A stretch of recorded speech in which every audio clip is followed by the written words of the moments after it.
Hello and welcome. Oh God, why does that hello sound so? God, I feel a bit throaty. Coronavirus. Coronavirus! Anyway, hello and welcome to the Just Mates podcast, where we discuss the effects of mental health on men. Obviously, what we discuss can relate to all ages and genders, but our main objective is to remove the stigma behind men not being able to speak up about their thoughts, emotions, and other related issues.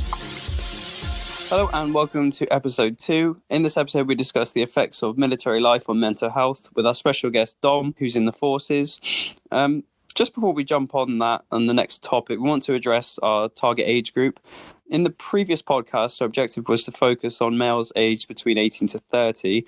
The real reason for this being that this is the age we associate ourselves with the most. However, feedback from the last podcast really showed us that what we discussed applied to all ages. We still want to remove the stigma behind men not being able to speak up, as Naf said, but what we talk about really can apply to all ages. Naf, I believe that you said there was some feedback that you wanted to discuss. Yeah, well, really, I want to say thank you to everyone for their support, because from our first podcast release we got a lot of feedback and it was very overwhelming. I think Sam and I discussed quite a few times how overwhelmed we felt towards the end of the day when it was all done and dusted. Well, I felt quite taken back. I wasn't expecting such a positive response from so many people. I mean, what you'd expect is, this is our first episode. We're probably going to get, 10 views or 10 listeners? But no, it's completely...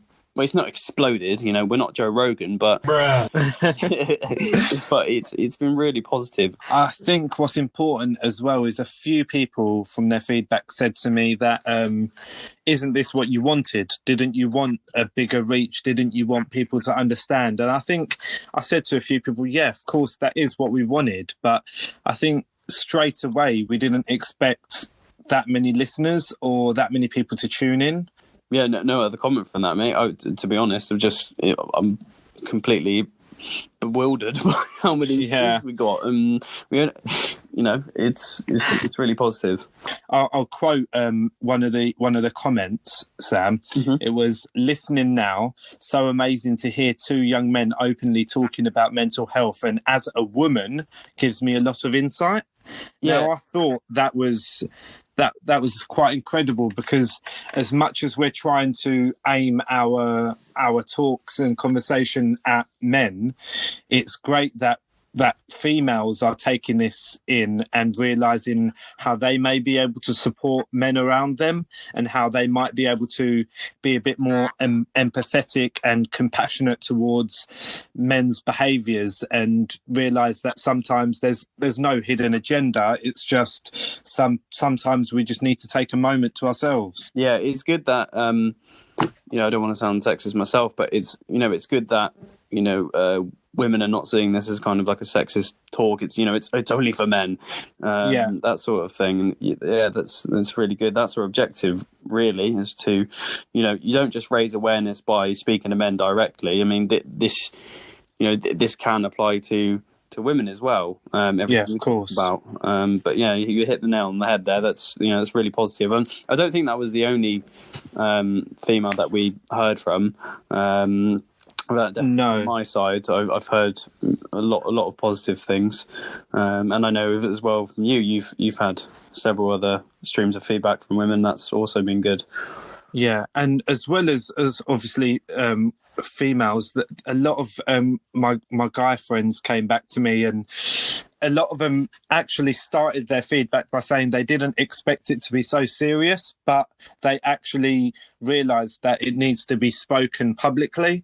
And I think some people, especially males, which is our objective for people to understand, is that there's nothing wrong with speaking out, and there's nothing wrong with us talking. I think before we even started recording, we were talking about something related to you, Sam, and we were just talking, and that could have been a segment on the podcast, but that's what's important. We don't want to hide away from our problems. Yeah, I think that the main thing is, for me, is obviously we have to speak up, and we're encouraging people to speak up, and people that we bring on, like Dom today and a few people that we've got lined up in the future is just to be totally honest, and for people to understand, I'm not the only one that goes through this, and what we want to do is kind of outline the measures that you can set in place to make your life more meaningful and create less stress and anxiety and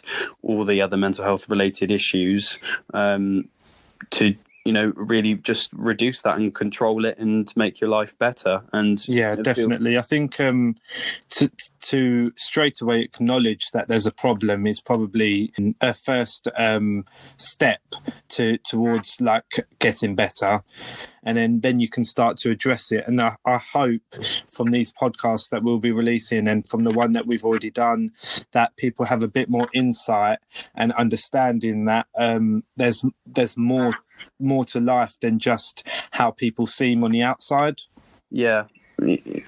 Yeah, I don't want to put it any other way, mate. It's that's our goal, is just to have people speak up, be honest, and then we can kind of outline what to do to resolve the issues and make your life more meaningful. That's the objective here, really.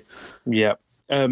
So just going back, you mentioned that your friend Dom, who was in the forces, I believe. Yeah. He's I don't know how long he's been in the forces. Now I'll have to ask him in a second, but the objective for this really is just to kind of, this is what we want to do, is kind of branch off into different subtopics surrounding mental health. Dom being the primary example. Like, you and me have got no real conceptual idea apart from maybe movies and documentaries and the news about what military life is like.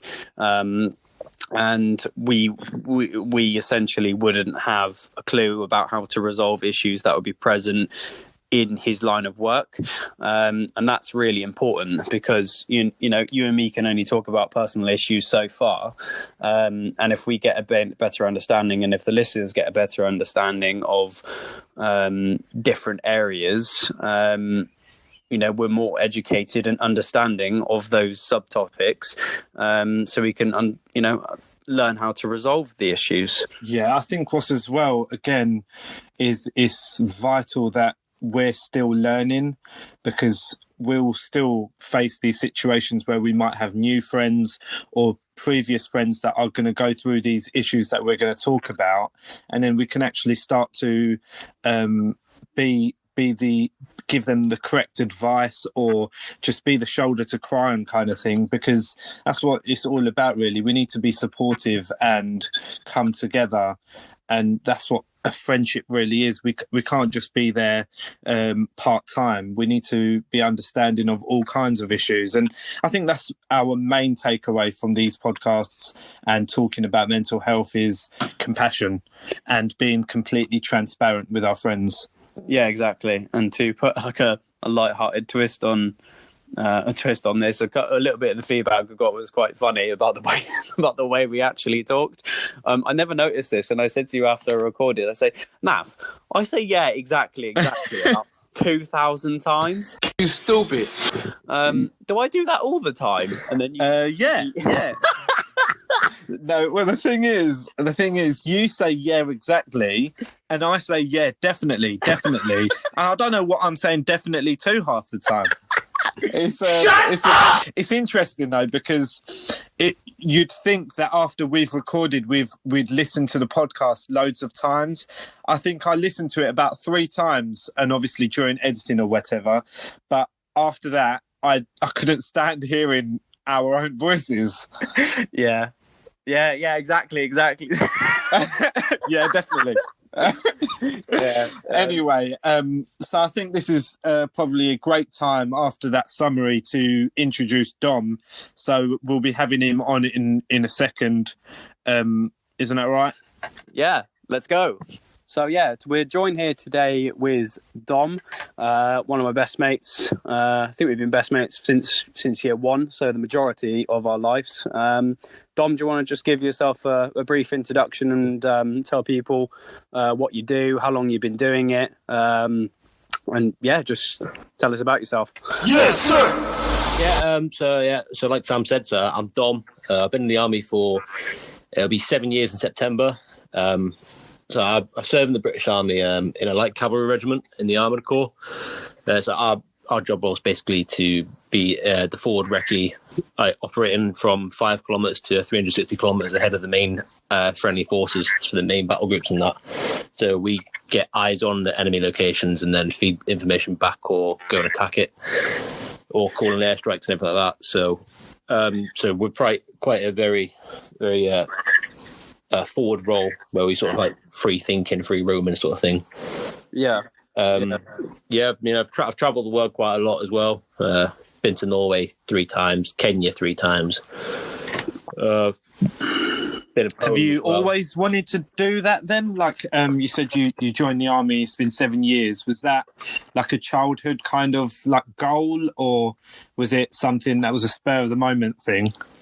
No, it's always been something that I've wanted to do. So I come from a military background. So my dad was in the army, my mum was in the navy, both my uncles were in the army as well, and then my granddad on my mum's side was in the army. So I've got quite a lot of historical military background going back through time and that relating to my family. So it's always been something that I've always been keen to do. So especially growing up around the environment as well. Yeah, it's definitely a reflection of what you tend to become yourself. I do remember growing up with you, Dom, all the time, and I had absolutely no idea what I wanted to do in my life, and you were like, army. I was it was that or become an international rugby player, but...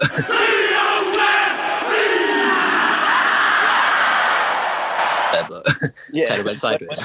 you are sick at rugby, I'll give you that. Yeah. So yeah, that's Dom's introduction. I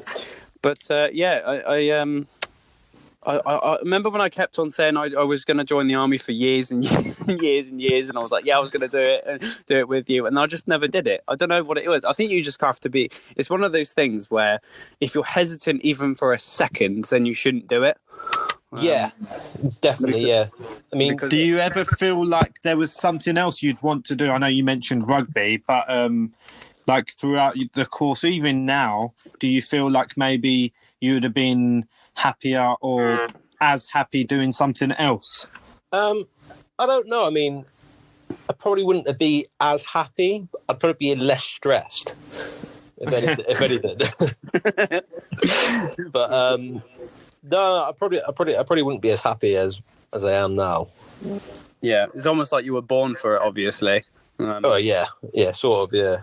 Yeah, it's that sense of, I guess, contentment, isn't it, as well, following your parents' footsteps and going on from there as well. Yeah. So people like myself, we have a lot of pride, following the footsteps of our family and previous generations and that. Yeah. So it's always good. It always feels good, when you look back and what they've done, and then seeing what you've done as well. Yeah, I guess that will give your parents a sense of feeling proud as well. Yeah. So my mum's always been proud of me since I said that I wanted to join the army. I mean, she hated the idea of it at first. She was like, "Nope, you're not doing it." I was like, "Yeah, I'm doing it." Why do you think she didn't like the idea of it if she was in there herself? We both sort of did it to get away from our families. Yeah, so she did it to get away from hers. I did it to get away from her. So it's like a domino effect in a way. But yeah. So I've always wanted to do it because I've always wanted to travel the world and do be in the army and actually serve my country and that, and actually protect the people I care about. But yeah. I feel like it's quite ironic because we tend to run away from stress. We run into an even more stressful situation, and that feels like, as you said, it was quite stressful yourself. You've kind of done that. Yeah, I mean, so it's one of them. It's it's more stress, but at the same time, it's not that much stress. So you do get... It's a different kind of stress as well, isn't it? Yeah. So you do get really stressful situations in that. But a lot of the time, it's not that much stress. There's only stress when it's full on 100% getting ready for deployment or getting ready for exercises and stuff like that. Or if we've got a big inspection coming up with our vehicles and everything like that. That's the only time it really gets mega stressful. But Yeah. apart from that, it's pretty chilled out. It's not too bad. Yeah. I did want to ask, sorry, Sam. Yeah. I did want to ask, there's often, as soon as you hear the word army or military or forces, there's quite a big misconception of like combat training or being hurt or being in within trauma. I mean, could you actually give a brief description of what exactly your line of work entailed, like quite a detailed description? Because I feel like people will hear the word army and automatically think you've got a gun and you're going to shoot people. I know that sounds a bit insensitive, but It's people fine. do think that. Yeah, no. So a lot of people that they don't have the full understanding of what the army actually is. It's like, so obviously you've got the Navy. They work on the water. They pretty much do what we do, but on the sea. But they also carry jets, choppers, the lot, and then you got the RAF. They fly planes in the sky and that, but they can operate with the Navy as well and the Army. But what the Army is itself is like, if you picture it as a tree, it's got different branches. Yeah, that's great. Yeah, analogy. So you've got your combat, which are your T-farms, so they're going to be in the front line doing everything, right? Then you've got your medical side of things. They can get integrated into being on the front lines to help with wounded soldiers and everyone like that. And then you've got your engineers that help build. They can build up like camps, forward operating bases, everything that we need to live in and sustain ourselves with. But they can also be attached to the front lines as well to do to clear out IEDs, bombs, anything like that. And then you've got your logistics side of things as well. Yeah. And then they deal with passing forward like all supplies and everything like that to get to everywhere where it needs to be. And they deal with transport as well. So if we need to get where we're based at the moment, so we're in North Yorkshire. But the training you can tell from the sound of your voice, your accent. you wouldn't think it from being raised in the south. But so if we need to get to a training area down south and we can't drive the vehicles down, so they'll be in charge of organising all the transport and everything like that for our vehicles to get loaded onto. Yeah, and then we meet them down there, unload them, and then pack everything on it, and then go out on the exercise. Yeah, but when you say exercise, I think a lot of people don't really understand what that means. Like from like a civilian point of view, an exercise could be going out and just literally exercising. That's how me and Naf picture it. Like, what do you mean by? I know what you mean. So it's an activity, isn't it? So no, like what? So picture it as like a big, massive game of laser tag. Except from you're out on the ground and you're operating from so I'd be operating from a vehicle up to like 4 weeks, but then every couple of days we'd have a maintenance day where we check our wagons over, park up at a big massive line or square sort of thing or rectangle, whatever formation that they decide to use. Yeah, and then we do maintenance on our vehicles, resupply everything, clean our weapons, fix any problems that we have, and then go back out. Yeah. So we'll do that up to 4 weeks, anything like that. It's interesting, actually, you say that, because same with like in comparison to like a normal maybe course or something, you'll have your practical and you'll have your theory. And obviously when you think of a course, you automatically assume there's that two side of things. But I think people do tend to forget as well with the army, there is that exercise kind of formality. And then there's the being practical and the theory and the learning part of it as well. Yeah, definitely. I mean, so everything that we do is learning. So we always constantly learn on the job sort of thing. So, I mean, I've been through. So I recently moved into a job role where I had no clue what I was doing, and now I'm all over it. So I've been doing this job role for a year now, and I'm all over it. I know what I'm doing. I don't need any guidance. And if there's something that I don't know, I'll get told about it, shown how to do it, and everything like that straight away. Yeah. What is your current position? Because I know that recently changed. Like, what is it you actually do now? Yeah. So last January I picked up my Lance Corporal. So I got promoted.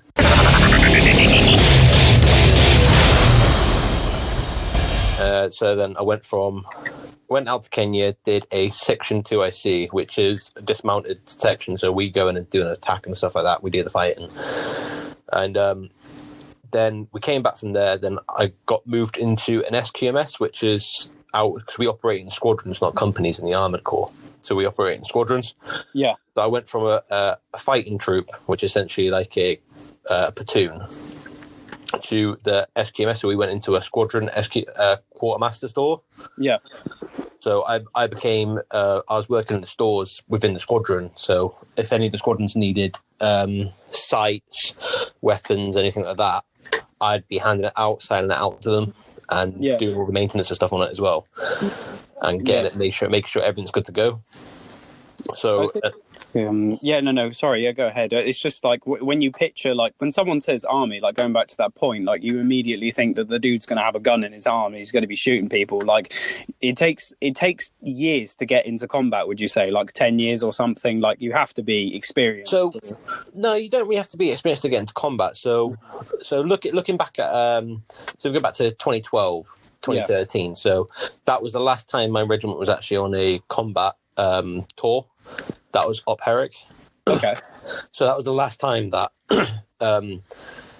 like they were in Afghan. So we've got a lot of inexperienced lads that come through the regiment and everything like that. And then so we're currently getting ready for another deployment to go out to Mali. Mm-hmm. Is that because they haven't had the opportunity to gain that experience? Well, no. So it's basically so a lot of that stuff that's happening in Afghan and Iraq at the moment, they're all infantry based. So they're mechanized infantry. So they'll go out in armored vehicles, in a vehicle called a Foxhound, and or Land Rovers. They'll go out, they'll do their patrols and stuff like that, and then they'll come back in. But it's only just like a sort of like a show of force in Afghan and Iraq and that. So they're not doing much. They're not actually going out looking for a fight, like it was in the old times of Afghan. Yeah. But so like one of my best mates up here, he did Afghan and that, and he's told me like a wealth of knowledge and everything like that. He's taught me. Like I've known him for just under 6 years now. Yeah. And it's I've learned so much from him because he told me everything that he experienced and how he could learn from it and what he did wrong and what he should have done right. Would you say it's important as going into the army, as you do go into the army, to have that kind of support system? Yeah, I mean, there's a lot of support systems within the army itself. I mean, in phase 1, so in your basic training, you're kind of sort of limited to what time you get on your phone and the people that are in training with you. So whoever's in your room. So each room's a section. So you'll be with them for the whole of your basic training before you go out to your second part of your training. So your further training. So what you will be like actually training in. Yeah. So for me, it was like, it was either my sister or my mum that I spoke to if I was feeling a bit down or something like that, or it'd be the people in my room. Mm-hmm. But like sort of like everyone's there to sort of like look after each other and try and get them through the shit. Yeah, the shit side of things. So it's like there's obviously, I mean, it's the army. Like there is an essence of camaraderie. Yeah, there is. Yeah, I mean, especially so once you get through all your training and that, you get to your regiment and that, and your squadron. Like everyone's there. Everyone's like, I first tipped up. I had a lad called Griff who pretty much took me under his wing, showed me what to do and everything like that. And he brought me on, introduced me to like loads of lads and that, and slowly you get to know people and they become your friends. So like, it turns into the community, sort of like, then, isn't it? Yeah, it is. Like so, all our accommodation is a bit like a university sort of block. It is. So like each floor is like a separate flat, and then you have like 3 corridors worth of people. But like so. It's interesting you mention about limited phone time, because I guess what you see in the films and like TV shows, there's everyone sending letters and things like that are a bit more old fashioned, as you'd say. Yeah. But considering you had phone time, I guess you said you were able to speak to your mum and sister and obviously everyone in your room. Was that your only kind of form of communication, or were you restricted in how many phone calls you could make? No, so we had our mobile phones in that. So if we weren't in the middle of a lesson or PT or doing something like that, so in between having a smoke break in between a lesson and bouncing from another one and stuff like that, so we could talk, we could send a message or two, and then in the evenings we could ring our family and stuff like that. So like usually we'd finish around about 6 o'clock, but we'd always end up being in bed by 9. So there's like a 3-hour time gap where we're in the middle of sorting our kit out, but also in our free time as well. So your downtime, really. Yeah. Is there any other support systems that they have in there? So if you are experiencing anything such as, I don't know, it could be anything ranging from anxiety to, aspects of PTSD, or I don't know, maybe you're just stressed. Is there any other support systems out there in the army that? Oh yeah, there is. So each regiment, each unit within the army itself will have a welfare department. Yeah. So it will usually comprise of an officer and a sergeant, and then they will usually, if people have gone home and they can't come back to work for a reason that makes them that they can't. So if they turn around and been like, my head's not right, I can't do it, stuff like that, they'll go see them, or that lad or person will come back up to the camp. Yeah, but work under them and sort of support them, like give them a bit of an easy time, so they're not doing much work. Okay. So they're not thinking much as the army, so they're trying to take their mind off it. But like there is a welfare system there in place for people to go to see them if they've got a problem. But so for me, like I've had family issues before with like where my mum and my nan have had health issues, and I've had to.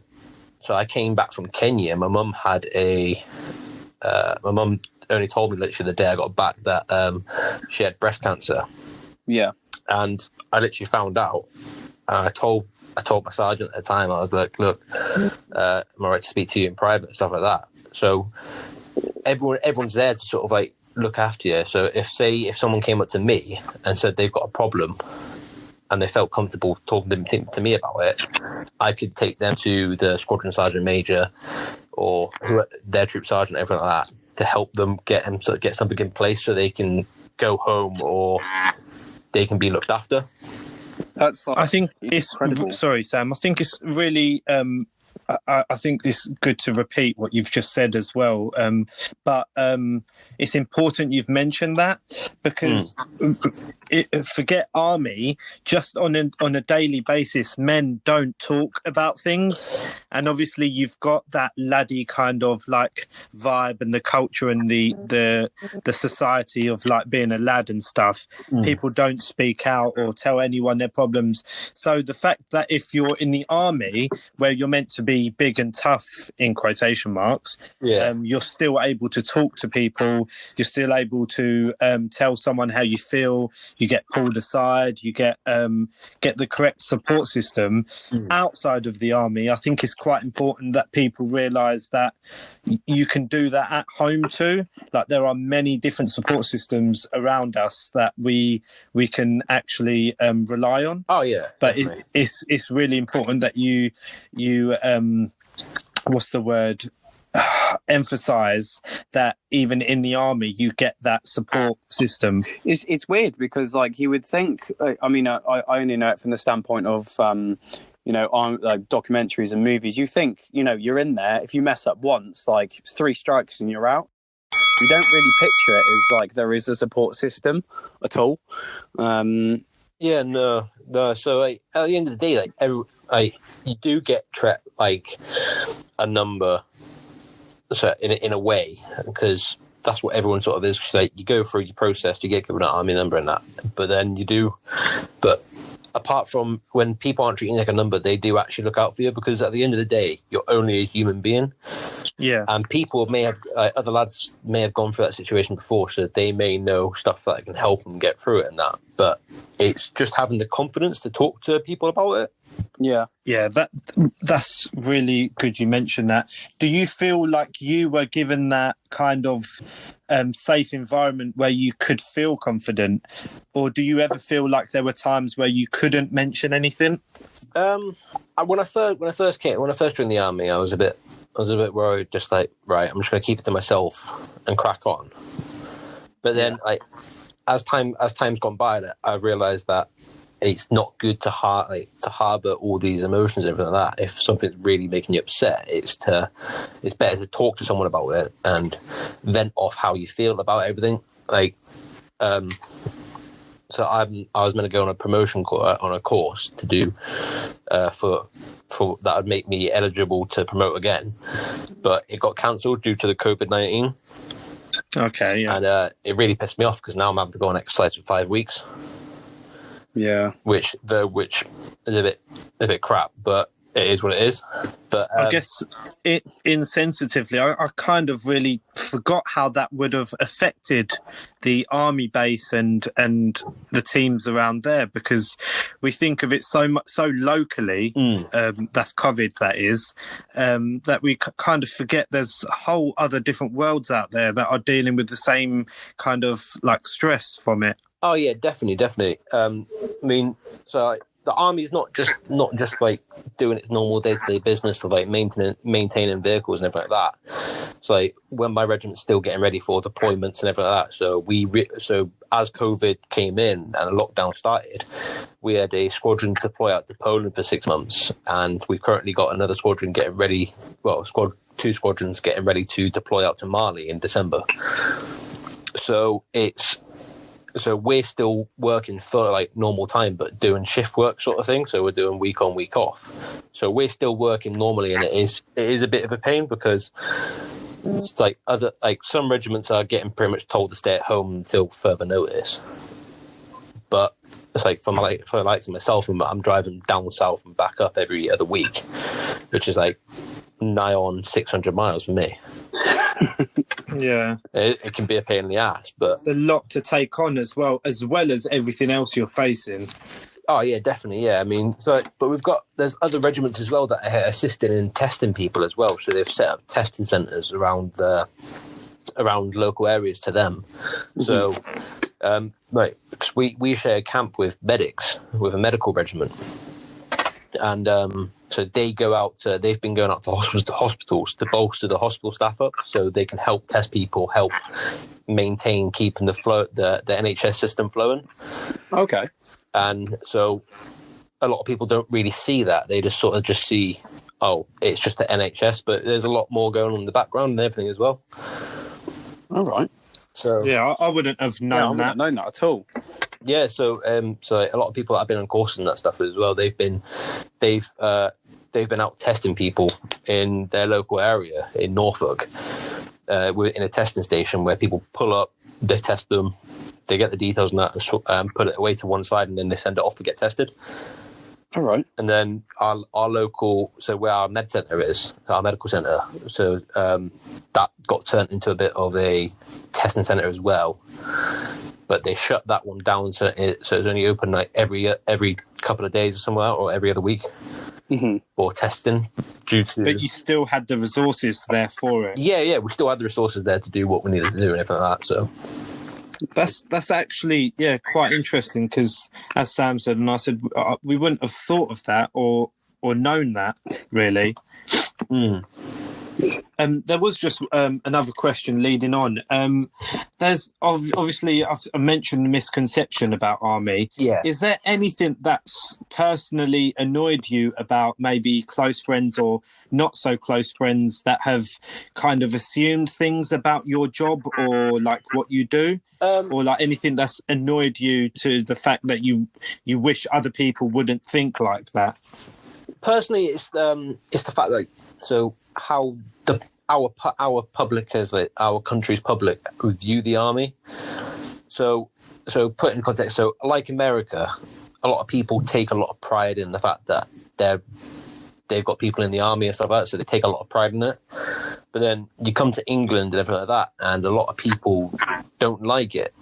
I mean, I understand that there's a lot of people that immigrate to England from other countries, from war-torn countries and that, and they hate us because we're, like, to them, we're opposing to them. Yeah, we're a sign of oppression and stuff like that, so they immediately hate us. But it just annoys us the fact that it's not just them, it's not just those people, it's like people that are actually born and bred in this country that hate us because of things that have been rumours or things they've seen in films and stuff like that, like killing babies and stuff like that. And it's not nice to sort of experience like hatred from other people or from outside. Yeah, I think it also negates the fact that you have to be quite, whether you're against it or not, you have to be quite strong-willed to even step foot in that direction. Yeah. And you don't want to feel underappreciated for what you do. It's just like any other job role. Like, there might be some people that hate people who cut meat, for instance. Like, vegans might hate people who cut meat and kill animals, slaughterhouses. But that you shouldn't negate the fact that they do a hard job, or like the sacrifices they make, or the things they go through, like trauma-wise of killing the animals. I know it's a bit different. I'm just saying. Oh no, in comparison, I get it. Right. Yeah, you shouldn't undervalue someone just because it's not what you like, kind of thing. Oh no, it's pretty much bang on. Like, I completely agree with that. It's just people don't really respect what we're doing and everything like that. That we're not doing it to harm people. We're doing it because we want to do it. We want to protect them and stuff like that. You had any direct comments to you, Dom, at all, like personally, or if, I don't know if you've been out with the boys on a night out or something, or so it was like the last night out we had before we deployed to Poland a couple of years ago. We're out in Newcastle, and there was a lad that it was a lad from Kenya, apparently. That's where he said he's from. And then he had some mates with him, and then one of his mates decided to blindside my mate, one of the lads, and next thing you know, this big fight erupted and everything like that. And they all ran off. They all scarpered because we turned around. We're like, right, okay, what's going on? And everything like that. And then, but we reported to the police and everything like that, and then they went out looking for him. But it was just the fact that, because sort of like, I think one of the lads like told him that we're in the army and that, and then next thing you know, it just erupted like that. It just erupted within seconds. Yeah. So it's a bit crap, but I mean, we've all. Do you feel like in that kind of situation that you have a sense of like authority, or I don't know what the word is, but you feel like you have to step in? Yeah, I mean, it's like, so you have the moral to step in and stop it from escalating any further, because anything could happen. It could go from being a little scuffle to being broken up, or being a little scuffle and turning into someone being put in hospital. So to be able to step in and stop it from going any further is the right thing to do, which is, I think, with a lot of situations like that, that's what the enemy, so-called enemy, would want. They want you to react and retaliate. Yeah. And I think because of like knowing your background of being in the army, they think they know your pressure points and what would like get you riled up. Yeah. Do you ever feel like throughout the 7 years you've learnt to mature through that feeling and just like ignore it? Yeah, no, there is definitely times where I've been like, you know what, it's not even worth it. I'm not even bothering. But then there are times like, if it keeps going on, I'm gonna punch him. It was at this moment that he knew. He up. Yeah. You're human, aren't you, at the end of the day? Yeah. You still go through the same feelings anyone who's not in the army goes through. Yeah. Exactly. Like, it's. I suppose you could say you build like not really a hardened shell about your emotions, but you just kind of know how to deal with the situations because you've been in them before, and you know how to resolve any issues that are present. So, yeah. Yeah, definitely. So just jumping on from that, Dom, we mentioned drinking and stuff. I know you've spoken to me about it in the past. Like, can you explain the drinking culture in the army and stuff? And if it's to say like, or is it all cracked? All it's cracked out to be? But like, what is the culture like? Are you expected to drink? Are you expected to?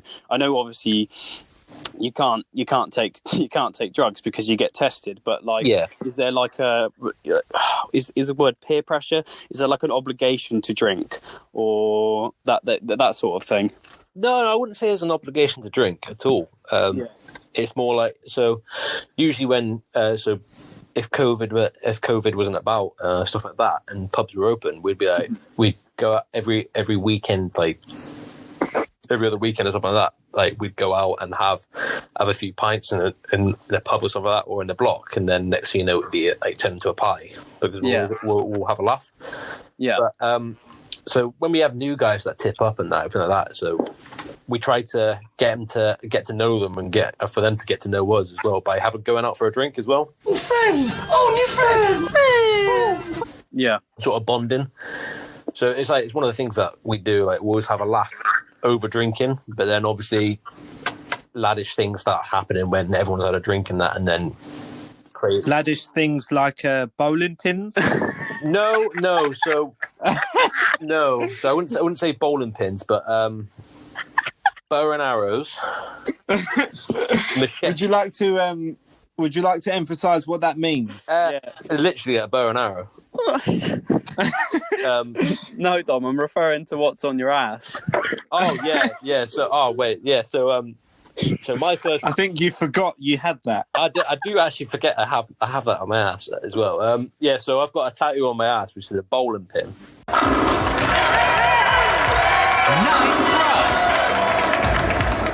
A bowling ball and a bowling pin. So when I first got my first Christmas do in my squadron, when I first got the regiment, we went bowling. We're all absolutely steaming, drunk, and everything like that. I was bowling, like leaning over sideways, and they decided to turn around. Someone decided to turn around and said, "Right, who wants to make a bet?" And everyone was like, "Hey!" Like cheered and that. And then next thing you know, it was like, "Right, person to get the worst score in bowling gets a tattoo." Next thing you know, that's me. So, whereabouts on your ass is this tattoo? It pretty much covers like my whole right ass cheek. That is incredible. So I think that's a great reflection of like the good times. Yeah. Ish. Yeah. I mean, it's like it's one of them. Like, so you can have a really good time drinking. You can with the boys in the army. And that, like, we can go on holiday. You can go for like a 10-day festival in Budapest with each other and that.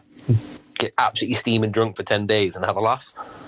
Yeah. Or you can go to Thailand, get pissed up for the whole time in Thailand for 3 weeks and get a tattoo of one of your mates' names on your knee.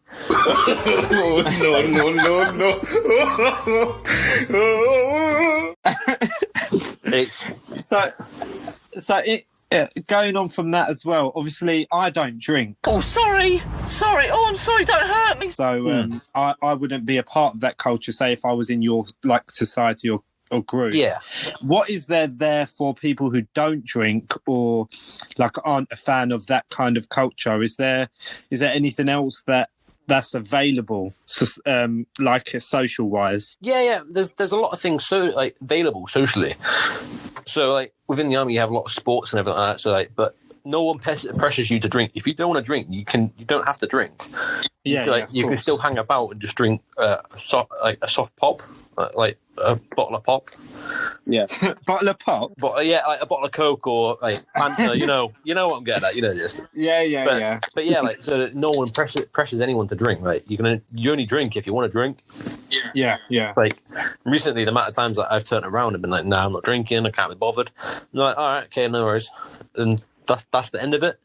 But you can still socialise. You can still sit down with people and have a laugh at them, everything like that. So it's not too bad. Do you think there is a problem with drinking, or do you know anybody that's been what's the word, Don, correct me if I'm wrong, just been cast out or just, let go of the army for drinking too much, that sort of thing? I know you get like disciplinaries for drugs and stuff and completely removed, but would you say someone that's drunk so much that it's escalated to the point where they'd had to leave, that sort of thing? No, so the army the army won't kick you out because you're always drunk or anything like that. Yeah. Because they have a duty of care at the end of the day about your health. So say if it's for me, example, if I was getting drunk all the time and I was turning into an alcoholic, they'd like the welfare system would get hold of me and they'd be like, right, okay, we've been told that you're drinking quite a lot. Everyone's worried about your health, this, that, and that. We're going to take you out of your work. If there's anything wrong, talk to us. They'll find out if there's something wrong that's caused it, and then they can get you into a Alcoholics Anonymous plan system going. Yeah, things like that. So there's no sense of judgment, you'd say there. No, because obviously outside of that kind of world, if you met an alcoholic or if you knew of someone that drank a lot, you'd automatically assume the worst, wouldn't you? Just like anyone would. Yeah. And it's great you mentioned that they actually like delve into like what's the reason behind you drinking kind of thing. But I think that's what I'm kind of getting at, like they don't judge you initially straight away that you're just being reckless. So they don't judge you. They don't immediately think, oh, he's an alcoholic, he's a waste of time, let's get rid of him. Right? There's always going to be people that are going to be looking out for you and like getting you to come in, sit in your room for a brew and have a chat to find out what's wrong. So there's always is that support. Like no one will judge you, like no matter what. Yeah. I mean, there may be a few people, but no one will just straight away judge you about it. It's like I'm not to put in like an advertisement out for the army and stuff, but for people listening, like that is so good that you pointed this out, Dom, because for me personally, I would never have thought that there's such a support system there. I mean, I knew the camaraderie was there, but you never think that there's these systems and people and professionals in place that are there specifically to deal with whatever scenario or situations presented. So yeah, it's a real eye opener. Yeah, I think I was under the same assumption as Sam that there was like a 2.3 point strike rule and that's it, you're gone. But there seems to be like a way of redemption kind of thing. Yeah. There is a way of redemption, like no one's cast aside at all. I mean, unless you're literally incapable of doing your job. And you're basically a private pile. Incapable. Basically a private pile. Yeah. And just jumping on to, sorry, we just leaped from the topics there. Like, you said in basic training, Dom, like, you had to be in bed by 9, that sort of thing. And does that carried through? Like, I know... I think me and Naf mentioned in the previous podcast, and we agree, like personally, like structure and routine are so important. And in my view, like the army is the epitome, is the foundation of structure and routine. But I don't know I mean, that's just in my point of view. Like, would you discuss that? Yeah, we kind of discuss it. I mean, like for me, so when I was in basic training, I was in bed like latest 10 o'clock at night. I'd be out cold, I'd wake up at 6 and then start my day. Yeah. So that carried on through my second part of my basic training as well, and then carried on to like within my first couple of months in regiment. After that, it kind of you kind of realize, I can go to bed whenever I want. Like I finish work at Wednesdays it's usually at 2 o'clock. You do sportsy. I go into sports afternoon and play sports. Fridays it used to be like we'd do a commanding officer's PT session for an hour at 6 in the morning and finish by 7:30. But then some today I finished work at 3 o'clock. So I before coming on to school I had a few hours to kill, so I chilled out. But sort of realise as well, because you've got a lot of free time, like you can just spend evenings gaming for hours and hours and hours on end, and then next you know it's like 3 o'clock in the morning. Ain't that right, Sam? Yeah. Oh yeah, it definitely is, Sam. Yeah. I think that's great you say that, because you kind of tend to think like coming out of that physical aspect, that when you're not in that physical role, you kind of forget how to live, but you're still doing like normal day-to-day things. You're like playing video games or whatever you want to call it. Oh yeah. Like you still living a normal life, and you still feel like you can. Yeah, you can definitely live like a normal life. Like it could be a normal 9-to-5 job, really. So like you start work at 8:30 in the morning.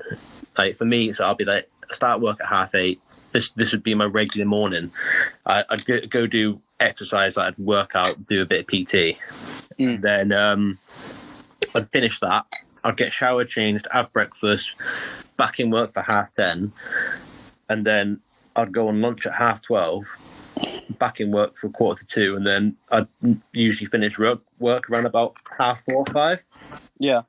But it's always fluctuating, so it can always change. So like, some nights I've worked till 11 o'clock at night from starting at like 7 o'clock in the morning. Yeah. And that's in camp as well. So there is always the side of things where like, you work stupidly long hour weeks, or you hardly work at all. Okay. But there's, I guess you sign up for this, don't you, when you know that your schedule will be so flexible like this? yeah. I mean, so a lot of people do sign up to either Travel World or they think it's Call of Duty.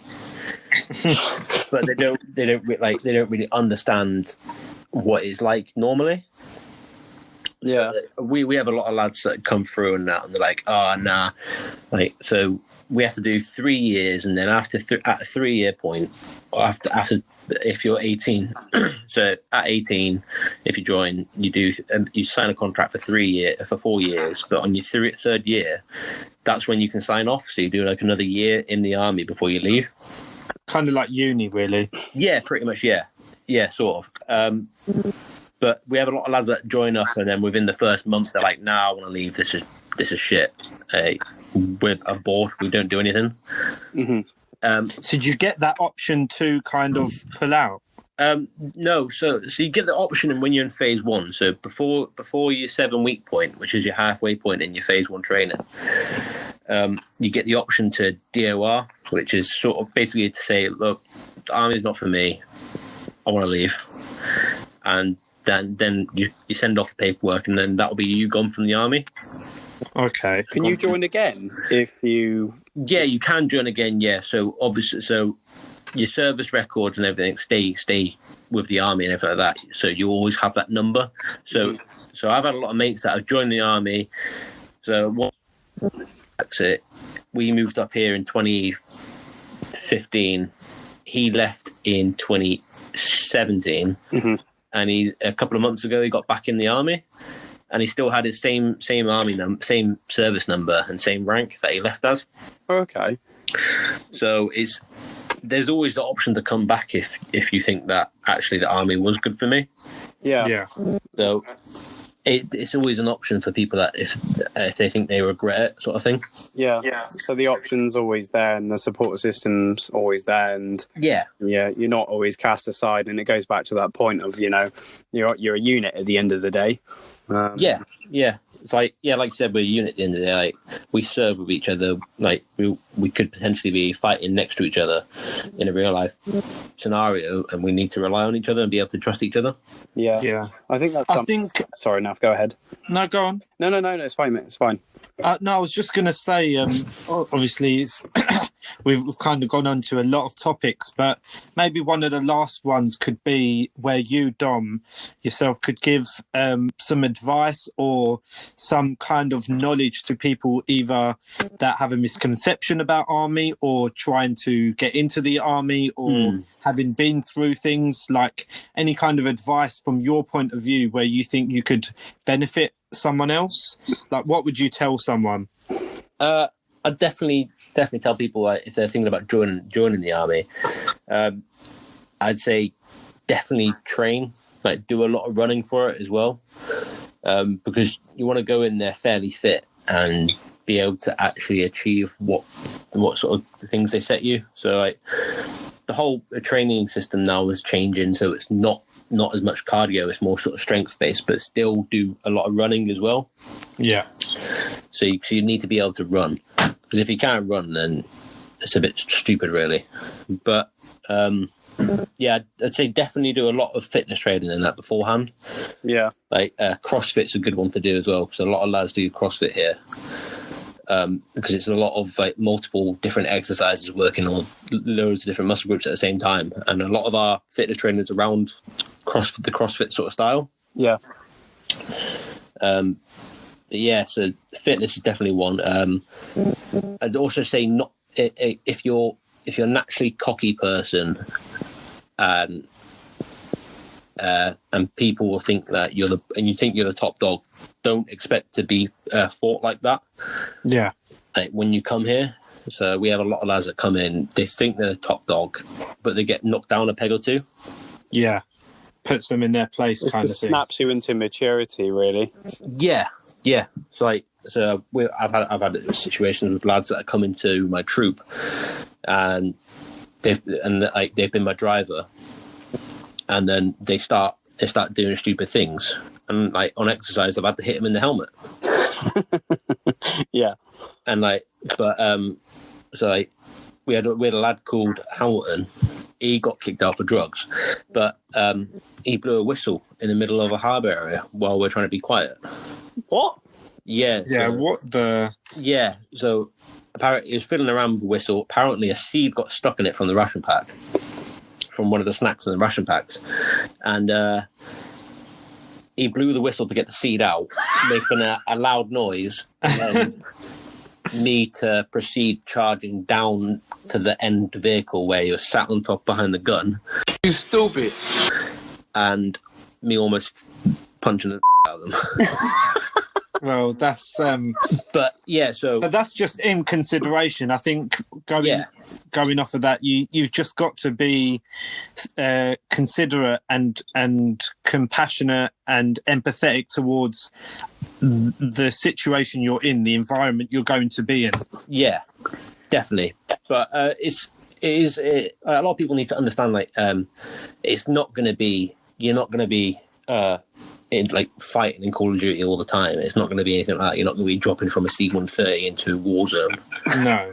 Dressed as Captain Price. Like you're gonna spend a lot of time in camp doing daily work, like maintaining the vehicles, like doing little bits and bobs. Like it's never going to be completely interesting. Like, do you Dom? Sorry, just jump in there. Obviously you've seen the film Jarhead.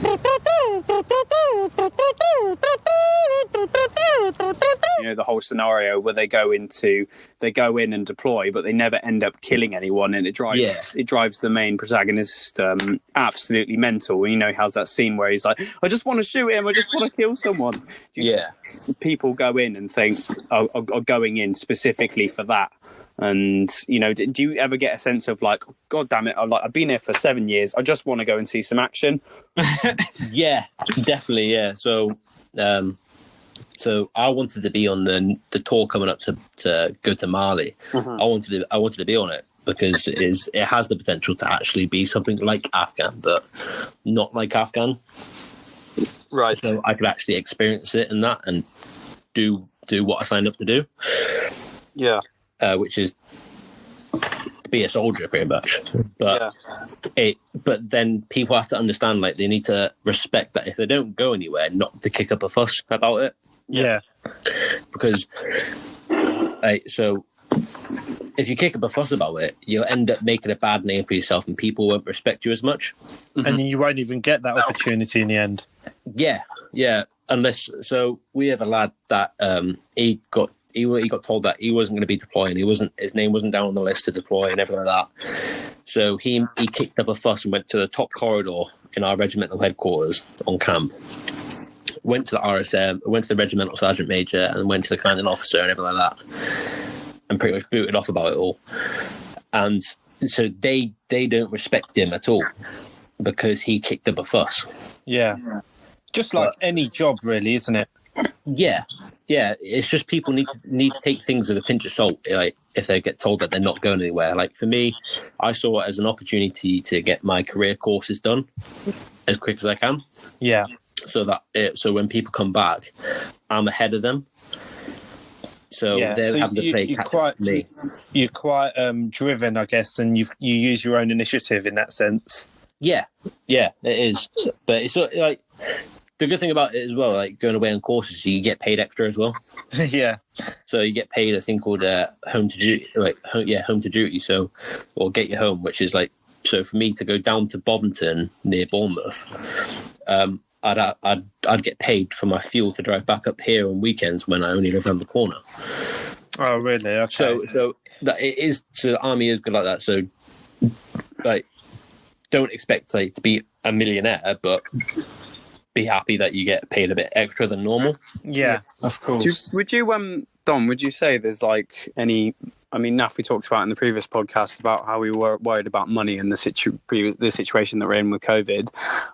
Dom, would you say there's any, I don't know, financial related concerns or stresses or anything with people in the army and not paid enough, or do the army lend financial support if you need it, or are you paid enough? Yeah. So obviously, like every year, so the army's going to get like a 1% or a 2% increase for each person's wage. Yeah. And then obviously when I first promoted, I went up a couple of £100 a month. So I'm really rich. Like 1,800 or something like that. So I get a decent wage.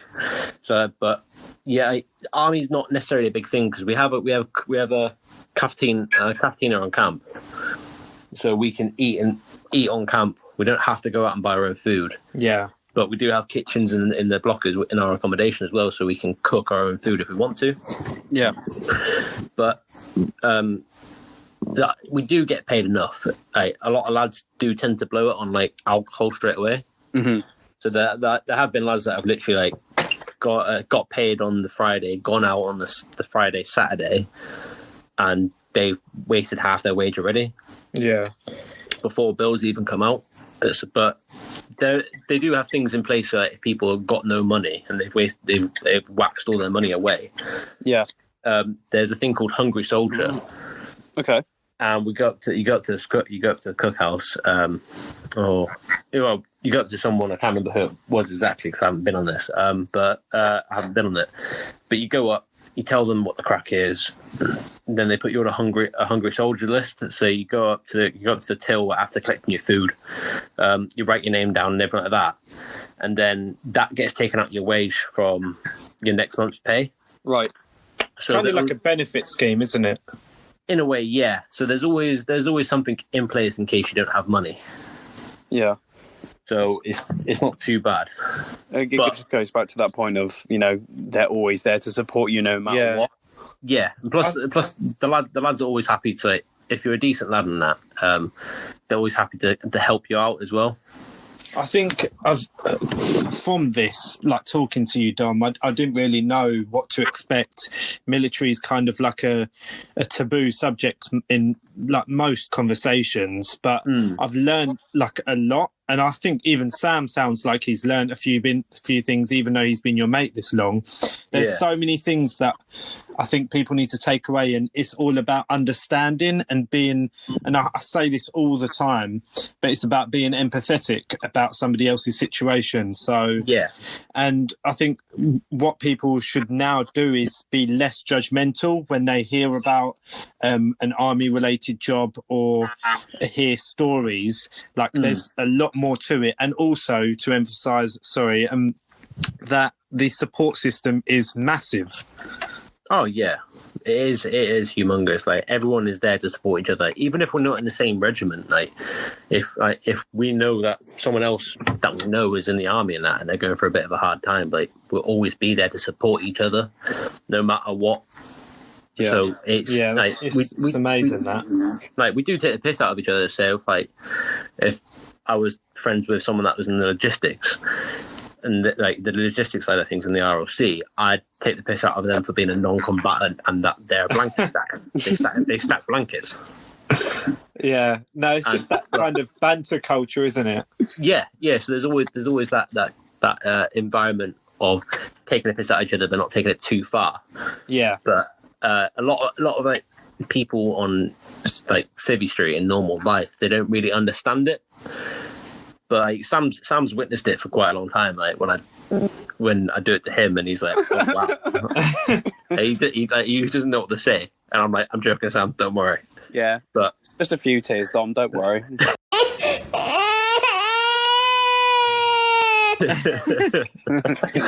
But yeah, so we do have that darker sense of humour. But it's everyone.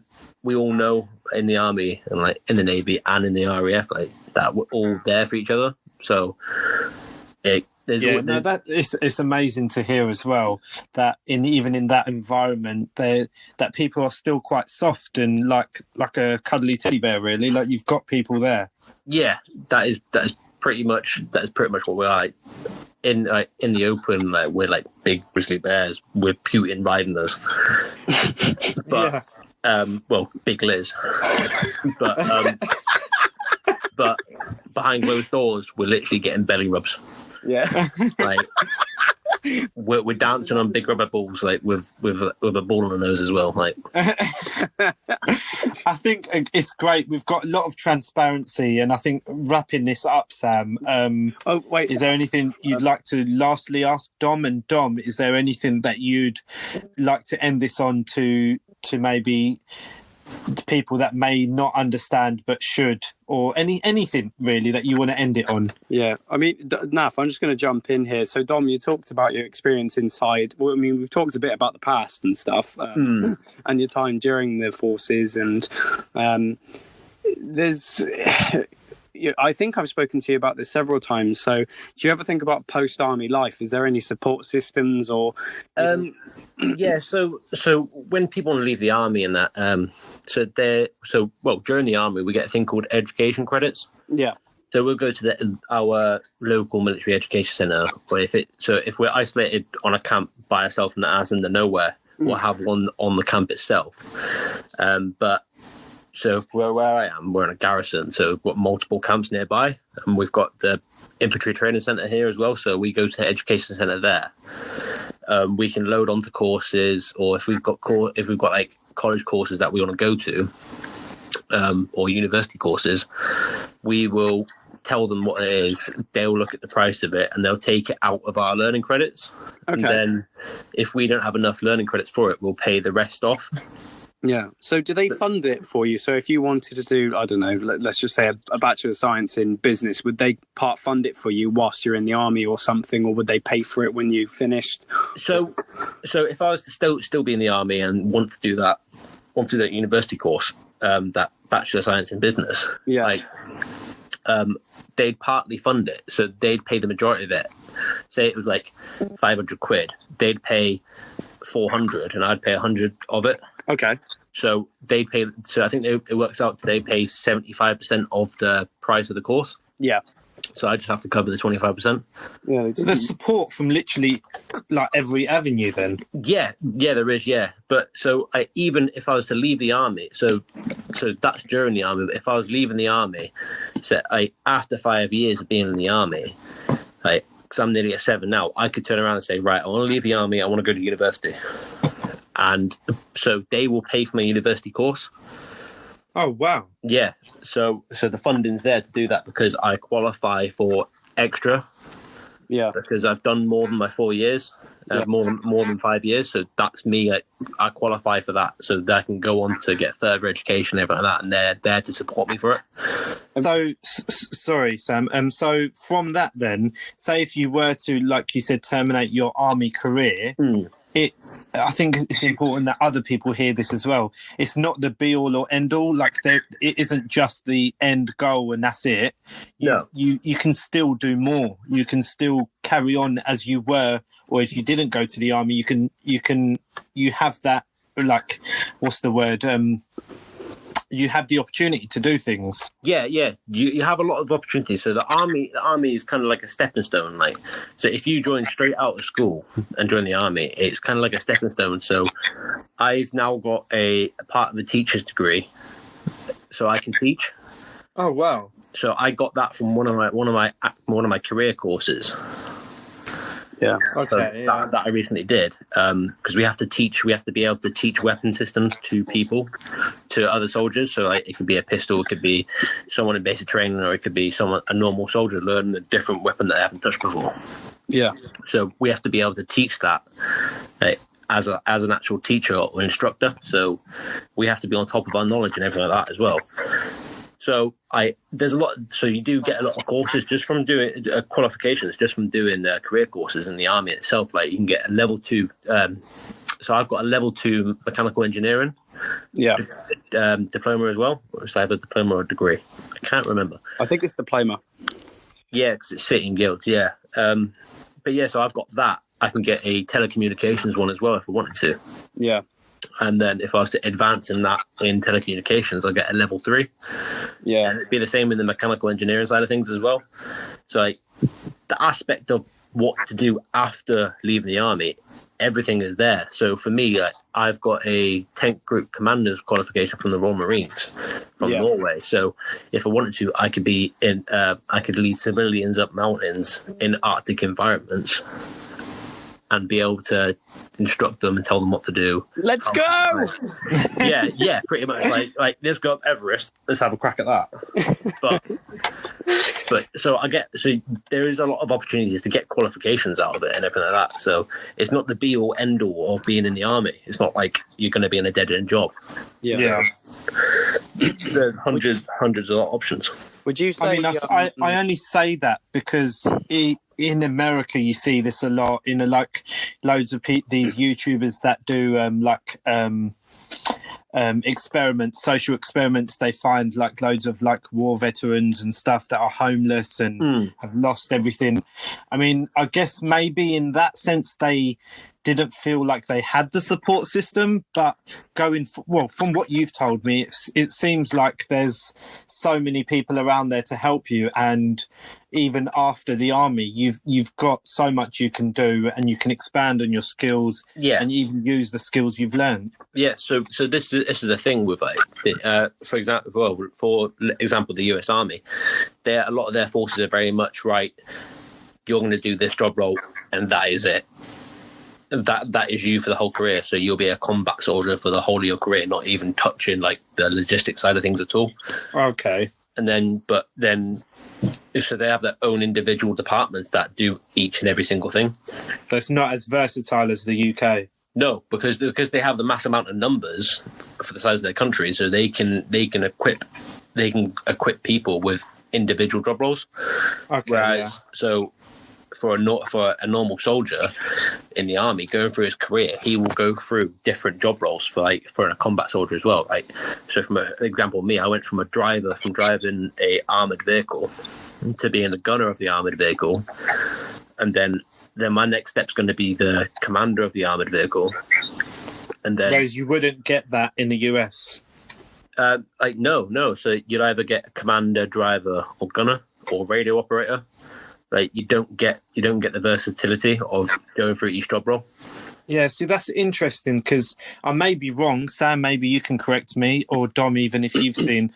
But in the UK, you don't tend to see or hear of homeless people that have been through the war and are struggling. It tends to be a lot of different other circumstances that I've heard of.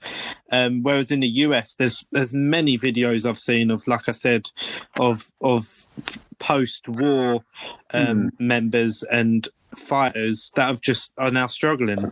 Yeah. So a lot of people in the US, I think it's down to their welfare side of things, or the lack of preparing sort of thing. So they love a soldier, but they don't love people that are not soldiers anymore. It's a horrible culture. That it is a really horrible culture because it's always hit and miss in America. I've heard loads of stories about it as well, of people that left the army, they've landed on their feet, and they've got a really good job because it's owned by an ex-serviceman or stuff like that, or someone that actually like likes the idea of having an ex-soldier like being in that in their environment. But then you get other companies that have been like, no, we don't want you. Yeah, there's no respect there because you've come out of it now. Yeah. Whereas like in England and that having that on your CV saying that you're an ex-soldier, stuff like that, it actually looks really good because it's like, right, he can meet time and he'll be good at his job. It holds a lot more value. I know that some places, correct me if I don't know if you guys know this, but like places like I think it's EA Games stuff, they specifically hire veterans. Yeah. So they have like support systems. Even if you don't have the skill set, they'll kind of put things in place to kind of support you, and like kind of mold you into civilian and standard working life. So there are things out there, definitely. And from what you've said, Dom, definitely. Naf, I'm just looking at the time here, mate. Do want to kind of wrap things up quite quickly because we've been talking for so long. It feels like I think I tried to wrap it up twice, and there's just so much that we could talk about. Yeah, and there's still so many things that I feel like the audience or the listeners will benefit from hearing. Yeah. So if we do ever come across something like this, maybe we can have you on again. Yeah. No. I'd happily come back on again, mate. If there's more questions that like, people have asked and they want to know more about, then we can get it on. We can get it on here, and I can happily jump on. Yeah. I mean, we really do appreciate you coming on, and I know obviously there's the trauma side of things and like things you've been through. So it's great that you're able to comfortably talk about things. Yeah. Oh yeah. Yeah, I mean, I'm happy to talk about it. I mean, it's getting people to be aware of like, that, not to be afraid to speak up about things as well. Yeah. So, and there's the support systems as well, which you've blown my mind about. Mine what's too. Available. Yeah. So yeah, thanks, Dom, and happy. I'm happy. Yeah, cool. We'll play some Xbox tonight, mate. And yeah, sounds good to me. Yeah. PS4 is better. Nah, Xbox will work. PS5 is better. No, that is a Wi-Fi router. Let's just get this straight right now. What is yours? Yours is like a 1940s computer system. No, it's a bin, mate. It's a bin, mate.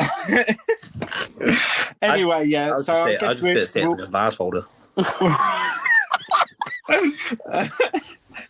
I guess we're going to wrap this up and we'll finish that on this. I've been Nafees. With me, I've got Samuel and Dom. Perfect. Well, thanks again, Dom. Yeah, no worries. We've been Just Mates. We'll see you later. Signing off. Bye. See ya. Bye. Bye, driver. Bye bye, driver. Bye-bye. Bye bye. Bye.